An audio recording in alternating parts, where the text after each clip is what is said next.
Alright guys, welcome back to another episode of Stocks with Stiles. Today we're going to be talking about the wheel method, and this is the main method that I use for making money. It's a fairly safe method, and let's go ahead and jump right into it. So let's first look at what the wheel is. So the wheel is a simple method of selling stock options. So how you get started is you sell a put. When you sell a put, you wind up buying the stock, usually, if it executes. After you've bought the stock, you now have 100 shares, and you can start selling covered calls. So when you start selling covered calls, then you're going to wind up, if it executes, you sell the stock. If it doesn't execute, you just keep selling covered calls, and you just keep doing that over and over and over, and that's why it's called the wheel. So let's go ahead and let's look at this company here, Horizon Technology Finance. They're a pretty safe company that I like to invest in. They have a nice dividend. In fact, scroll down, you can see I have a $1 dividend coming up. That's from owning only 10 shares currently. Dividend yield of 9.22%. That's fairly decent. But what we're going to look at here is not the dividend. The dividend is just why I choose this stock to do the wheel method on. We're going to look at this button here, the trade options. So when we do that, you've probably watched my video on stock options, so you know what all of these are. The first thing, we want to make sure we're always on sell, because the wheel method uses selling these options, and we want to sell a put. Now, when we look at this, it's asking us for maybe like a $15 strike price. We don't want that, because our goal here is not necessarily to make money by buying the stock. Our goal is to make money with these option contracts, so we want to buy the stock at the lowest price possible. So what I typically do is I'll go down here where we have a $12.50 strike price and a $20 premium. Lets us basically, this is the main thing we want to look at. We're basically going to be buying the stock at $12.30 if this executes. If it doesn't execute, we just get to keep that $20 premium, which is nice. But if it does, we now own 100 shares at this price. And what's good about that is if this does execute and the price is either right at $12.50 or a little bit above, we can go ahead and we can sell that stock at the market price to maintain a little bit of profit. We might not get our full $20 profit, but we will still be able to get profit and come back and buy another call or sell another put at a lower price. Now, when we wind up owning, when our put finally executes and we own 100 shares of this stock, we switch to selling a call. So a call, typically we want to do the same thing. You don't really want to sell a $12.50 call because that's going to be more than what you bought it for. Now, if you do this, if you sold the $12.50 put and you bought it at $12.30, then you can sell this $12.50 call, and it would be the same as selling it for $3.25, which means you've got a pretty good premium, pretty good gain out of that stock. Sorry, I forgot what words were for a minute. So not only do you get to keep this $75 premium, you also get the gains from selling that stock for 20 cents higher than what you technically bought it for, which is why I like to only look at these break-even prices when I'm using the wheel method in particular. Typically what I like to do is sell above the current share price, which for this stock particularly, you don't have a lot of good options for that. All of them are at 1 cent because that's the minimum. Most of these probably don't have any volume. There are other stocks that do tend to have really good options and with really high premiums, maybe 2 or 3 strike prices above what the stock is currently trading for. So I tend to look for those to use in the wheel method. Those are usually stocks that are very, very volatile. But I also like to keep it safe, and I would recommend for you guys to keep it safe, which is why we're looking specifically at Horizon, which is fairly good company. If we can go back, I can just go ahead and show you this 5-year graph. You can see that even when they fluctuate, it's only by about 15% at a time, So it's a really safe company to be investing in, and they have a really good dividend. And the option prices are not too bad when you consider just how stable this company is. I mean, if you were to sell this put option here and get it to execute, then it's very likely that this call option would be less likely to execute because it has such a high break-even price. So let's go back, and I've made a little flowchart here, and you guys will probably want to pause on this screen and the next screen to kind of study this flowchart, but I'd made this to help visualize kind of the flow of the wheel method. So the first thing you want to do, as always, is research a stock and find a stock that you want. And that you might want that stock because it has good growth, you might want that stock because it has a high dividend, or because it just has crazy high premiums. I recommend finding stocks that you're okay with investing in long term, because this is more of a long-term strategy. You pick a few stocks and you just cycle through that wheel, constantly buying and selling, so that you always have 100 shares or are buying 100 shares of the stock. So first off, if you don't want the stock, obviously don't buy. Mainly because if you do sell a put, then there is a chance that you will have to buy 100 shares. That is a big thing that people tend to forget about when they're using this method. They see a put option that's really low, maybe it's like $5 below the current trading price, but it's got a really high premium, and you think, oh, that's really safe, I'll buy that. That may not be safe. There's usually a reason that those premiums are so high. If people are expecting a dip, then lower premiums are going to be higher. So if you have a stock that you just don't want, you want to make a quick buck, then you can scalp it, you can swing trade it. Don't buy an option on it, or don't sell an option on it. It's not a good idea.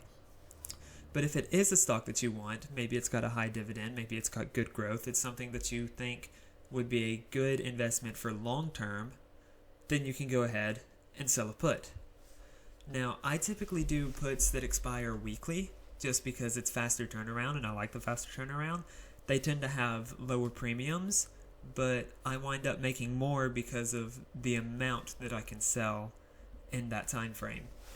So now, at the end of the week, your put will either execute or it won't. If it doesn't execute, congratulations, you just got whatever the premium price is, and you sell another put. If it does execute, you now have 100 shares, and you can start selling a call. I prefer selling calls to puts because while the premiums tend to be a little bit lower, the premiums don't go into collateral, so you get those instantly. So if you sell a call that's got a 20-cent premium, then whenever you sell it, you get that $20 instantly put into your buying power, rather than it being held up in your options collateral. So like when you sell a put, if you sold a put that was with a $5 strike price and maybe $1 for the premium, then now you've got $400 that is just sitting there waiting to see if the put executes. Yes, you received that $100 premium, but that $100 premium went into that, so you're still got $500 there, but it feels like $400 came out of your buying power. So you do lose buying power on a put, you gain buying power on a call. At the end of the week, both of them are going to give you more money, so both of them are good for that. But it's just, to me, it feels better to buy a call because I like that instant gratification. So when you sell a call, again, it's either going to execute or it's not going to execute. If it does execute, you sell 100 shares, you get the premium, plus you get however much you made on the share price. If it doesn't execute, congratulations, you just get to keep the premium, and next week you sell another call. So I've designed this very hypothetical situation to help walk us through that so you can see what the weekly gains are for this. Now, Assumption prices here are very high just because I wanted to make the math easier on myself because I'm not great at math. Any of you who know me in person know that I am not great at math. So let's say you research a stock. You find a stock that's got a $6 share price right now.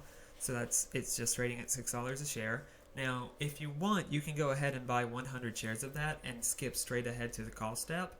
I don't like to do that because typically when you sell a put, you can get it for a lower price than what it's trading for, and that I've kind of made this scenario here to emphasize. So if the strike price is $7, that's $1 above the asking price, and you have a $2 premium, which is insanely high for a stock that's only trading at $6, but again, just to keep the math simple, that means your break-even price, what you would basically be buying that stock at, is going to be $5.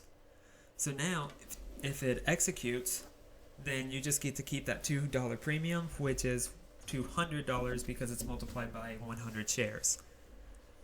Now, if it does go through, then you've bought 100 shares at $5, which is $1 below the asking price, which means if you just sell it off right then and there, and it's still at asking price, then you just make $100 profit, which is pretty nice. But it's a lot more nice to start selling calls, because let's say now you have a strike price of $5, which is $1 below the asking price. It's got a premium of $2. That means your break even is $7. You would basically be buying this share at $5 and selling it at $7, which means if that does execute, then you get $2 profit times 100 shares. That's a good $200. If it does not execute, you get to keep that $2 premium, and that's multiplied by 100, so that's $200. So that's you get that $200 premium. Now, let's look back up at this for a second. So you're selling it at $7, you bought it at $5. Yeah, never mind, that's still $200 profit. We'll cut that out. Okay.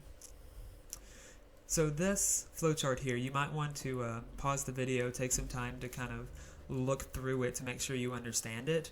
This is just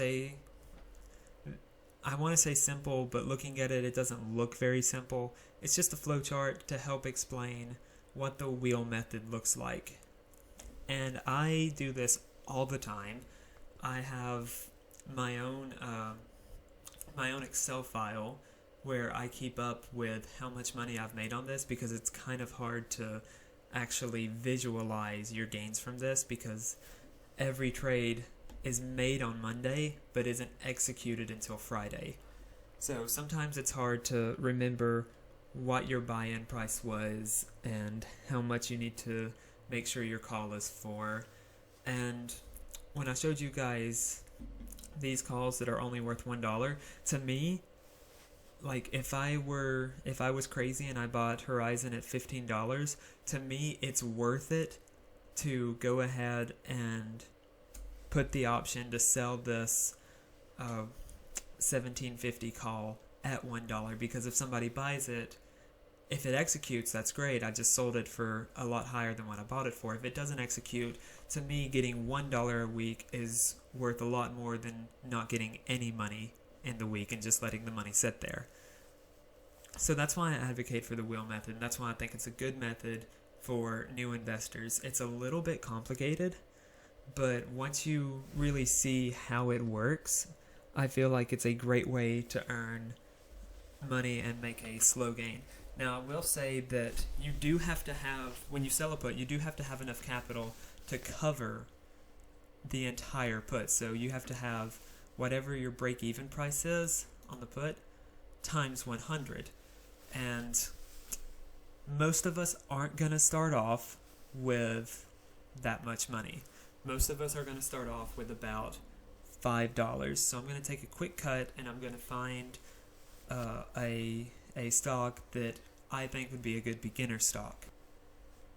So a good stock that I started on is Nokia. As you can see here, it's trading for $4.65. It's actually up a little bit, and that's a little bit of hype around the stock and a lot of they recently signed a deal with NASA to work on 5G with them. So you can see in the past month they've been steadily going up until this big spike here that, again, was just a big hype train. I didn't get in on that. I didn't have anything to do with that, but it did raise the overall price of the stock. But Nokia typically trades anywhere between the $3 and $4 range, which makes it a really good starting stock for the wheel method because it's fairly stable, and when it does go up and down, it does so over such a long period that you can accommodate for them. Another thing I like about them is they do have weekly option trades. So you can see these expire February 5th, 12th, 19th, 26th. Every week you can get a new trade in. So if I were to buy a put here, if I were to say this $4 put, I would only need $400 to cover the cost of that.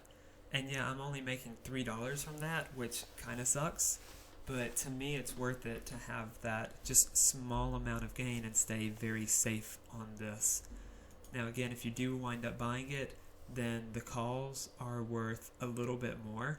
You can see there's a 550 call for $11. That's just because of the volatility right now. You could, it's kind of wild. Normally, these call options are not worth this much for a stock that's this small, but because they are, and because they trade or they expire at the end of every week, I think it's a good idea to jump on and capitalize on this. Maybe don't go for the ones that are really close to your share price. Maybe go a little bit further out of the money, because even though these gains are smaller, to me it's worth it. You see, like $500 can get you maybe $3, maybe even $18. I think $4.32 is a decent strike price or decent break-even price, especially when you can sell 550 calls for $11. I mean, if that call does execute, then you're getting all of that money from selling the share higher than you bought it from, plus that premium. To me, that's a good strategy. Another thing I will say about the wheel method is the more money you put in, the more you're gonna make out of it. Currently, for the past 3 weeks, I've actually been making about $100 a week off of it, but I'm also doing about $2,000 to $3,000 in options every week, and if I scroll through my homepage, it's like 10 to 20 options at the beginning of every week. So it's a lot of work to keep up with that, and it's a lot of research that goes into that. But if you're interested, then I think this is a good method. I would recommend watching a few more videos from people who know a little bit more about it than I do. And I will also say that it's a really good idea, what I did, to put in your money in increments. You know, start off with $500. $500 is a great starting point for a lot of different stock strategies. And I often tell people that's what you really need to get started in stocks. And don't expect that 500 to turn into 1,000 overnight. That 500 is going to turn into like 520 in your first week if you're really lucky. But if every couple of weeks you put in another 100 here, another 100 there, and you're building your capital by not only putting more into it from your own personal funds, but also by making money doing this wheel method, then over the course of a year or two, you can really double your gains. So I think it's a good option. I think it's a good idea. If it's not for you, then it's not for you. There's no shame in that. I have a friend who started off swing trading, and he's made in his first month, I think, about $200, which is about the same as what I've made this month. So with his I think he put in about 1,000. So with his slightly smaller account, he makes about the same amount of money that I do in a month. But at the same time, he and I both acknowledge that the wheel is a much safer form of trading. It's a much safer strategy. But that's how the stock market is. You either have safety or you have high gains. And those two don't tend to correlate and don't tend to cross over very well. So I hope you enjoyed this video. I hope you could learn something from it, and maybe I'll see you next time.